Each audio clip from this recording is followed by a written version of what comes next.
Ignite, sparked by BBB, where conversations are taking place to change the future. Hello, everybody. Welcome back to BBB Sharing. This is Joshua, and today I have a lovely guest here. I'm going to have him introduce himself real quick. Yes. Hello. My name is Justin Mattos. Basically, I'm the owner of JM Language Services, LLC. All right. What is JM Language Services?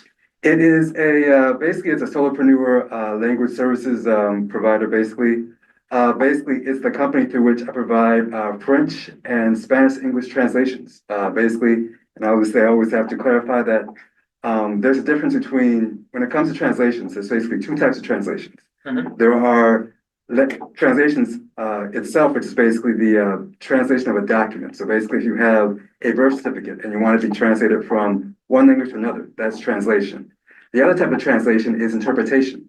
Interpretation is what you see on TV or you see at a deposition, basically, where you have someone in person verbally sort of transmitting what you're saying into another language. So, for instance, if you're with someone who's speaking like Spanish or Chinese, something like that, you would need an interpretation to translate those particular words into English that you'd be able to understand them. So it's a translation versus interpretation. Okay. So try to help me understand this a little bit more. Is interpretation more along the lines of, you just can't translate it into the other language? Or is it like, I'm trying to get a good feeling for what the difference is.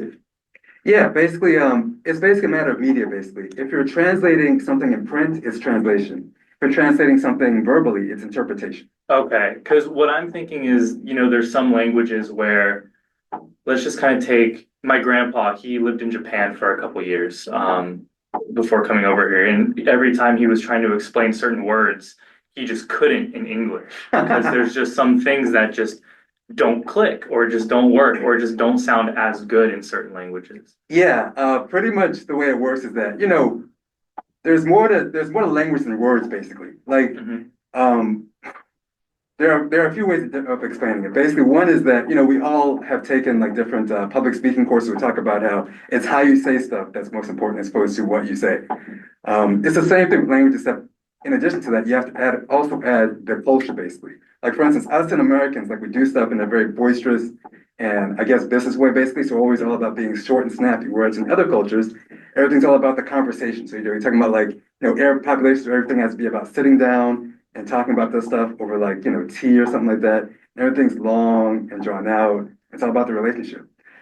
That adds into language because, for instance, with Japanese, you have everything being more relationship oriented, basically. You have everything all about harmony and getting along. So basically what that translates to is that's basically the source of the conception we have as Americans of everything being about honor, everything about humility and everything like that. Since everything is so much more relationship oriented, and basically what that means is that in Japanese culture, basically what you have a bunch of expressions that come about where everything's all about what we would translate to us as being saving face.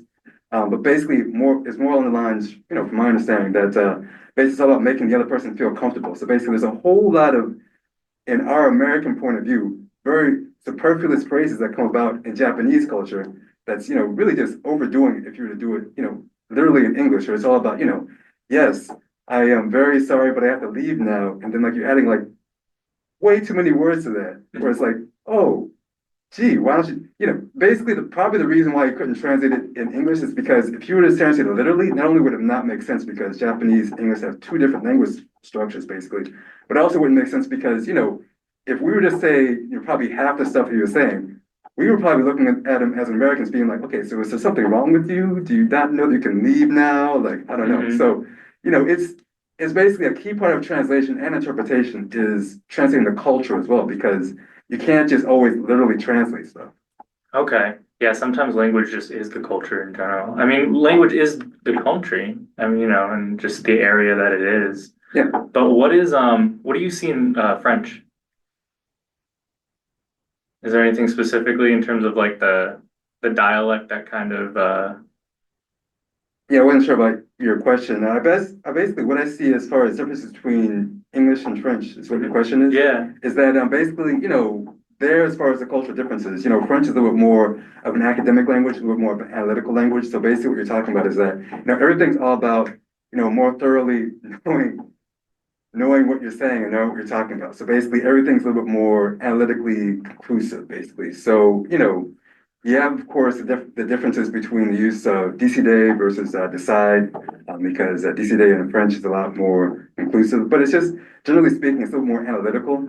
Basically, the French like to read about stuff ahead of time and actually sort of make a very well-grounded and decisive choice. Whereas with American English, everything's all about, being efficient and, going with your gut. Yeah. So it's not as, analysis based. Okay. What made you want to kind of go into this? Well, for me, it was sort of just by accident. I mean, I was working at a local law firm, I guess shout out Brown Greer, basically, and I was a document reviewer. And basically, I came across a lot of translations. And, it's an unfortunate aspect of our culture that we've never really put that much of a emphasis or that much of a, we've never really highlighted or known the worth of basically translators in general. So basically, a lot of times, which is something that we're just sort of in the middle of fighting for now with language access, is that basically in the past, we've just really made light of what translation is all about. So basically, in the past, just like now, we've always just thought that, if you're bilingual in any sort of the meaning of the word, then that means that you can sort of translate stuff.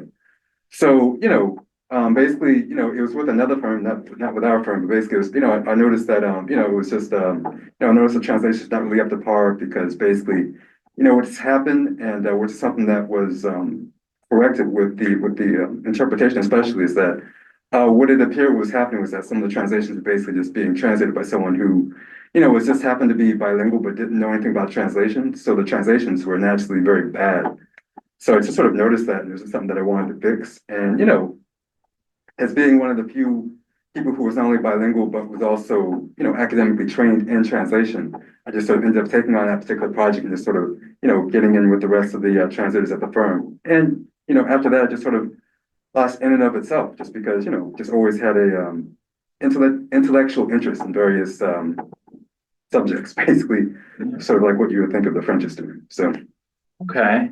When you kind of, because you are bilingual in your head, if you're speaking to someone in English, out of nowhere, just someone talks to you in French, do you have two languages going on in your head at the same time, or is it just kind of a switch that flips or a compartment that you open up? the way it ends up working is that you don't. I mean, it's different per person, but I know my personal experience is that it ends up being sort of like having different cultures that you're basically part of. Like, you may have grown up in one hometown, but you end up moving to another hometown, to another place for college, and then another place still, for your job and everything like that. It's basically having multiple hometowns. So basically, when you go to your hometown, or you encounter someone in your hometown, you basically go back in your mind to how things were when you were growing up. If you encounter someone from your alma mater, you basically go back in time to when you were in college. You basically speak using that nomenclature. Mhm. And the same thing, et cetera, et cetera. So that's basically how it works. I know for me, especially since I do a lot of written language, like I do sometimes have that code switch lag where basically it's like, oh, that's right, I have to switch. But yeah, that's basically how it works.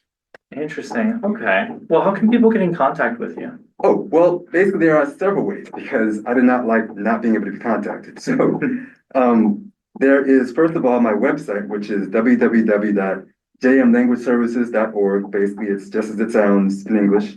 And the second one is basically there's my email address, which is info@jmlanguageservices.org. And I'm also on LinkedIn under JM Language Services LLC. And those are all the normal ways. Oh, and I also have a phone number, 804, let's see, 223-0024. Yeah, take your time.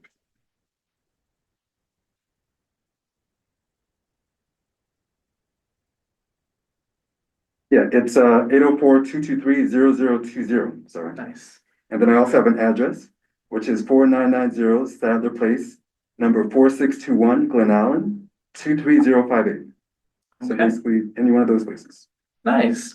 Well, thank you so much for coming in. It was great talking to you. Yeah, thank you. Yeah. And anyone who's listening, make sure that you check out this podcast and others on YouTube and Spotify, BBB Sharing, Ignite, Sparked by BBB. You guys enjoy the rest of your day. Thank you.